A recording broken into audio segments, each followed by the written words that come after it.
Let me introduce to you subgroups. Definition of subgroup is very easy. First we will see that. H is a subgroup if and only if H is subset or equal to G, that is a condition number 1. Second thing, under the operator star, where already see what is star? It is an operator under which G is a group. So this H is also under the operator star group. That's it. Then what is the difference between G and H? So this H is a subgroup for this group G. So H is a group, G is a group, but H is subset or equal to G. That's it. And they are groups under same operator. That's a relation between them.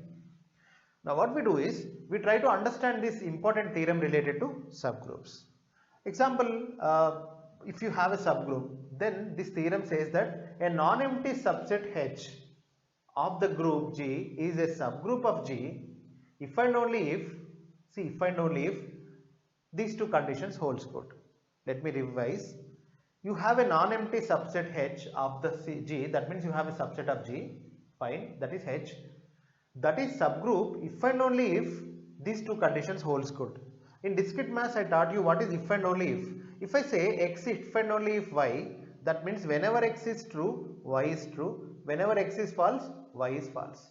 Okay. If you want to prove that x if and only if y is true, then what you have to do is, you have to take x as true and you have to prove that y as true.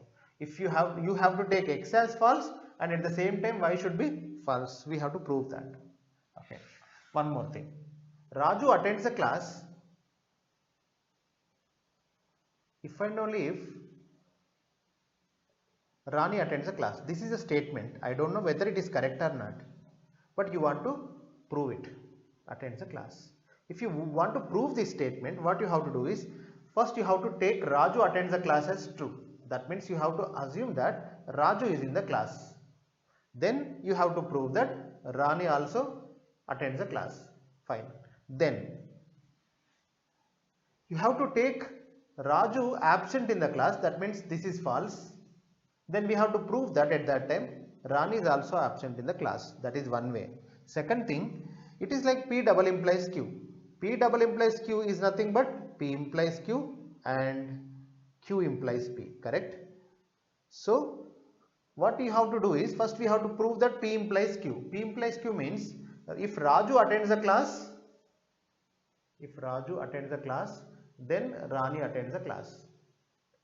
That is P implies Q. You have to prove it. If Raju attends the class, then Rani attends the class. If you want to prove, we have to assume that Raju in the class, then we have to prove that Rani is in the class. That's it. Then we say that we are proving that whenever Raju attends the class, then Rani attends the class. Now similarly, we have to prove Q implies P. That means, what is Q here? Rani attends the class. Rani attends the class implies means then P. P is Raju attends the class. We have to prove that Rani attends the class, then Raju attends the class. That means further what you have to do is, we have to assume that Rani is in the class. That means this is true. Then we have to prove that at that time Raju is also in the class. That means this Q should be true. Here of course it is P. Q should be true. I have written false, but it is true. Correct? So we are going to do the same thing. Here now we have P double implies Q. What is P here? H, which is a non-empty subset. Correct? And it is a subgroup. You have a subgroup if and only if these two conditions. Left hand side we have a subgroup H. What are we going to prove now? We have a subgroup H, that is if and only if, that will become subgroup if and only if these two condition holds good. Now how to prove it? First assume that H is a subgroup, and for that subgroup prove that condition 1, condition 2 are true. Next, Q implies P. Then next time take conditions as true, then prove that H is a subgroup. Now we will try to prove this theorem. First of all, we take H as a subgroup of G as true. Then we prove these two statements. After that, we take these two statements as true and we prove that left side LHS is true. That means H is a subgroup of G. First, H is a subgroup of G is true. Okay. When H is a subgroup, automatically for every two elements belongs to H, then automatically A star be equal to H, right? That is a group definition. So in group elements, operator is closed. Yes, true. Next, if A belongs to H implies A inverse belongs to H. Yes, because H is a subgroup already. We have assumed that. Then in H subgroup, that's a group. Subgroup means it's a group. If A belongs to H, then its inverse also should belongs to H, because in a group every element has a inverse. So that's why automatically this statement is true. It's not a big deal. Now we'll come reverse. This time these two statements, let's say true, and we prove that this is correct. So we have to prove that H is a subgroup of G. Really H is a subgroup of G. The condition number 1, it should be what? You know, it's subgroup means it's a group, and it is subset, I mean H is a subset are equal to G. So already H is subset are equal to G. So only thing we have to prove is H is a group. So why H is a group when these two conditions are true? We will see. First, what are the rules in group? It is associative. You don't need to check associative, because already I told you in earlier sessions, for very big set, you have very big set and an operator. So for every 3 elements of this set, if that operator is associative, then for subset also that operator will be associative. It is intuitive to understand.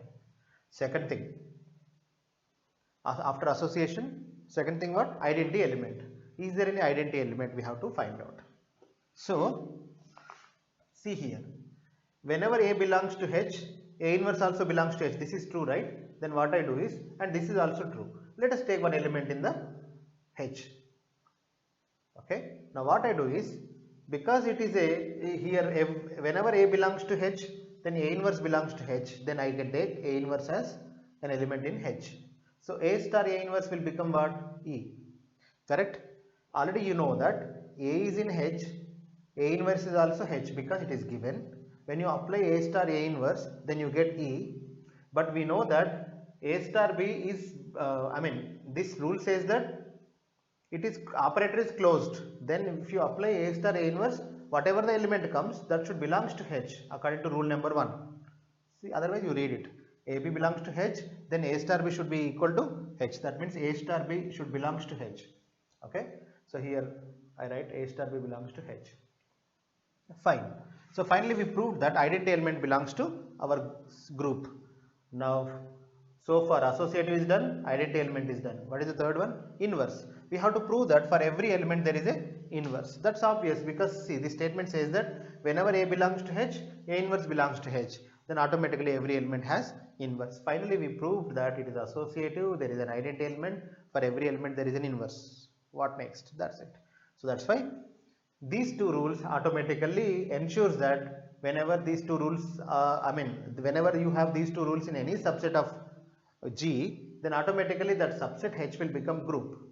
Similarly, whenever you have a subgroup, automatically these two conditions will become true. That is what this theorem says. Remember it. Okay. Now, why this theorem is important for is, example you have H, which is subset are equal to G, and you want to prove that this is subgroup. For that, only these two things you have to prove. First one, we have to ensure that every two elements in that H is closed. Second, if you have any element in H, A inverse also belongs to H. That you have to prove. You have to prove that whenever A belongs to H, A inverse also belongs to H. If you prove that, then automatically H will become subgroup of this G. That is what this theorem says. Now we'll see one more theorem which is more, I can say more easy to understand and very important for some applications. Here in the place of subset, we will be having finite subset, everything is same. Okay, now we'll see that theorem. I was talking about this theorem, so please read it and understand the difference between the previous one and this one. If H is a non-empty finite subset, that is the only difference, of a group G star, and H is closed under star, this is the first condition, closed under star, then automatically that is subgroup. Now please recall, what was the previous theorem? In the previous theorem, we have this kind of condition. What is that? H is any subset of G and H is closed under star. Second thing, for every element of your H, A inverse also belongs to H, then H is a subgroup, correct? That was a condition in that theorem. But here, if your H is finite, that is the only modification, but because of that finite subset, we need only one condition to prove that your H is subgroup. Okay. Sir, why only one condition is enough here and why here two conditions? We will see. Because of finiteness. Okay. So what I do is, first of all, I'll begin with this result because already we know that, right? If you take any H which is a subset of G and if you prove these two things, automatically H will become subgroup. Now let me take this H which is finite subset, remember. And what is the extra information given? The information extra which is given is already H is closed under star. Okay. So my target is this one because I know this. Rule number 1, H is already closed which is given. That means this condition 1 is satisfied. If this H which is a finite subset satisfies this condition also, automatically H will become subgroup because already we proved this one, right? Now my target is only proving that whenever A belongs to H, why A inverse also belongs to H here, okay? Now remember it's a finite subset. Let me take any random element in your H. Because it is a non-empty subset, definitely there will be one element. Let us assume that as A. This is not generator. It's not related to cyclic groups or anything. It's just element. Now we know one thing. If I apply this A power 1, A square, A cube, so on, one important thing you can observe, because you have finite elements, correct? Then if you keep on doing this one, since we have only finite elements, some element will be definitely repeated eventually after some time, correct? Example, this is A power I, this is A power j, where there is a repetition. Okay, just remember. So I am not doing anything, just it is compulsory that some element has to be repeated. Why? Because you have finite elements, so we cannot go in a infinite way, right? We cannot generate infinite sequence. So that's why A power I is, let's say, x, A power j also x. Then I can say A power I equal to A power j. Fine. Now since I and j are not equal to different numbers, so one will be definitely bigger than another one. For simplicity, I assume j greater than I. Now j greater than I, so j minus I greater than 0. So here what I do is A power I equal to A power j, right? I write that. So first I write A power j, that is equal to A power I. What is A power j? A star, how many times? J times, equal to A star I times here. Fine. For easy understanding, let us take j equal to 10, I equal to 5, like that. Now here, now recall, we already have group, right? With respect to group, this star is, you know what? So with respect to this group, we can apply left cancellation here. Why? Why? Because this element was, this A belongs to G and this operator belongs to this G. So definitely in group left cancellation holds good. Then for this expression also left cancellation holds good. Let me cancel. So if I cancel like that, how many A's will be cancelled? Exactly 5, correct? Then how many remaining A's will be there? A power 5, that means j minus I, correct? Because we are cancelling I A's. So here if all the A's are cancelled, you get E here. So finally A power j minus I equal to E, right? So here what I do is I apply an important operation, that is A inverse star A power j minus I, okay, equal to A inverse star E. Again same question, sir, we don't have A inverse, right? We have A inverse, but only thing which we should not, we don't know is whether A inverse belongs to H or not, okay? So that's why I can apply it, because already this A inverse, everything was part of G and G was group, so we can apply this operation. So then it would become A power j minus I minus 1 equal to A inverse star E, A inverse. Fine. So A power j minus I minus 1 is nothing but, otherwise don't write it. If you want you can write, but what I want to say is this A power j minus I minus 1, if you see A power j minus I minus 1. What is j minus I, which is greater than 0? Then j minus I minus 1 would be greater than or equal to 0. That is important. Finally, j minus I minus 1 is a number, let us say x, which is greater than or equal to 0. Now please recall, when A is an element, A is already element of H, right? Then A power x if you do, then definitely that will belongs to H. Why? Because H is closed under the operation, correct? So what is the meaning of closed? A star A, A star A star A, any number of times if you do, whatever the element comes, that definitely belongs to H, then we say that H is closed. So here, since H is closed, then A power j minus I minus 1 definitely belongs to H. That's why I write here this element belongs to H. But this is nothing but A inverse. So A inverse belongs to H. Finally, we proved that whenever A belongs to H, automatically A inverse belongs to H. And here we are using the property of finiteness, correct? That's why there is a repetition. Please recall. So that's why this statement only applicable for finite subgroups. So finite subsets. Now let me summarize.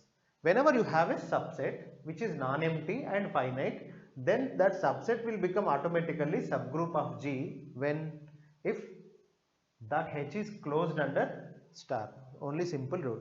So now it is very helpful for us, correct? How? Example, in the exam they give you a group G. They give a subset H and they give a finite subset, let's say. Then they ask, is it a subgroup of G or not? Simply check the closeness. That means whether H is closed or not, you check. That's it, correct? Now we'll see two examples which are related to two previous theorems. So we learn how to use that theorems. First one, let G be a group of integers under addition. Here already it is given that integers under addition is a group. Integers means 0 plus or minus 1 plus or minus 2 so on, okay. So this is a group under addition, fine. Don't worry about whether it is really group or not because it is already given. Now H is multiples of 5. Multiples of 5 means plus or minus 0, plus or minus 5, plus or minus 10, plus or minus 15 so on. Now the question, H is subgroup of G or not? So since it is an infinite set, then this second theorem cannot be applicable. So what we have to do is we have to apply two conditions. One is we have to prove that H is closed under plus. Second one, whenever A belongs to H, then A inverse belongs to H. If these two rules are proved, then automatically H will become subgroup. Let us begin. H is closed under plus. Take any two elements. We know the format of H, correct? It is multiples of 5. Then any such integer can be written as 5 into k1, first one. I am taking two integers, 5, k2. What is a statement? We have to prove that it is closed. Apply the operator plus. 5k1 plus 5k2. That is nothing but 5 into k1 plus k2. k1 plus k2 is an integer. So 5 into k3. Now finally, 5 into k3 belongs to our set always, correct? So that means it belongs to H. 5k1 belongs to H, 5k2 belongs to H, 5k3 belongs to H. Fine. That means H is closed. Second, whenever A belongs to H, we have to take A belongs to H and we have to prove that A inverse also belongs to H. If A belongs to H, the format should be 5 into k, correct? That is a number. Now, we have to prove that A inverse also belongs to H. What is inverse of, generally what is inverse of 5k? Because here it is a group under addition, right? 0 is identity element. If you want to know, then easily we can understand. See, what is the identity element property? X plus E equal to X. That happens only for E value 0. That's why 0 is identity element. So here 5 plus dash is 0. I am finding the inverse first. 5 plus minus 5 equal to 0. Now 5 belongs to H, automatically minus 5 belongs to H. Why? Because it is in 5k format. Now let us generalize. First I am taking one element which is 5k. What is inverse of 5k? Minus 5k, correct? Because 5k plus minus 5k equal to 0. That is a property of inverse. Now only thing we have to prove that A inverse belongs to H. Yes, minus 5 into k belongs to H because see the format. I can write 5 into minus k. Any number in 5 into k format will be in H because H is set of multiples of 5. Fine. So finally we proved these two statements. So H is a subgroup. Now let us take second example. Given that G is R minus 0, operator is multiplication. R minus 0 under multiplication actually group. Remember it. We are not going to prove it because that is not the purpose here. Now the question, H which is 1 comma minus 1, is it a subgroup? Forget about the details which you know about 1 comma minus 1. Start from fresh because here you are learning application of theorem 2. Given a group, and H is a subset of that R minus 0, correct or not? Yes. So this is a subset of G. Second thing, is it a finite subset? Yes. Any finite subset will become subgroup of that G only if, what is the rule? Condition number 1, just we have to prove that H is closed under multiplication. Take each and every element. 1 into 1, 1. Minus 1 into minus 1, 1. 1 into minus 1, minus 1. Minus 1 into 1, minus 1. Yes. So we covered every possibility, every combination. It is closed. So whenever a group, whenever a subset is closed, automatically that will become subgroup. That is what theorem 2 says, correct? But sir, why you applied here different one, here different one? You know, because it is infinite set, this rule cannot be applicable. Because it is a finite set, we can apply this one. If you want, you can apply this for this finite set also, we can apply 2 rules, but unnecessary, okay? So that is about application of that theorem 1, theorem 2, fine. Now we will close group theory by learning Lagrange's theorem. I am not going to give the proof, but I just simply state the theorem because application of theorem is required for GATE. Lagrange's theorem. If G is a finite group, okay, we know what is finite group, and H is a subgroup of G, then the order of that subgroup is a divisor of order of the group, original group, okay. Example, let's say you have a group G with 40 elements, okay. There is another subset H which is a subgroup of G which has 20 elements. Then according to this theorem, order of H 20 is a divisor of 40, correct. That means you cannot have a subgroup of G with 19 elements. Why? If H has only 19 elements, then order of H will become 19, which is not a divisor of 40. In that way, so in the GATE exam, by applying this result, probably we can eliminate some of the options. Example, if they give which of the following is not a subgroup of a particular group, then by seeing these values, we can eliminate some of the options. We will see some examples at that time, we will discuss further, but you remember this theorem, okay.